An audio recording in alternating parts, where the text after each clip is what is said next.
রাকিব দৌড়াচ্ছেন, পাসটা কি পাওয়া যাবে? শেখ মোরসালিন করে বাংলাদেশ লিডে, ইন্ডিয়ার এগেইনস্টে স্বপ্নের শুরু লাল সবুজের। শুরুতেই গোল দিয়ে ভারতকে চুপ করিয়ে দিল বাংলাদেশ।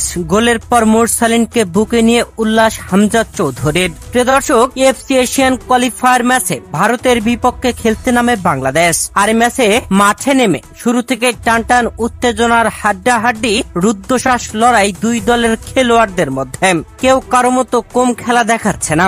হামজারা একের পর এক গোল বাড়ে নিলেও গোল আদায় করিয়ে দিলেন মোরসালিন। যেখানে ম্যাচের 11তম মিনিটে রাকিব হুসাইনের দুর্দান্ত অ্যাসিস্টে গোল আদায় করে নেন মোরসালিন। যদিও ভারতীয় গোলকিপার এগিয়ে এসেছিলেন, আরেক ডিফেন্ডার ছিলেন মোরসালিনের বাধা, তবে তাদেরকে ফাঁকি দিয়ে গোল আদায় করে নেন মোরসালিন। আর ম্যাচের 11তম মিনিটে ভারতের জালে এক গোল আদায় করে নেয় বাংলাদেশ। বাংলাদেশের হয়ে মোরসালিন গোল করতে গ্যালারিতে উল্লাসে মেতে ওঠে বাংলাদেশি ফুটবল প্রেমীরা।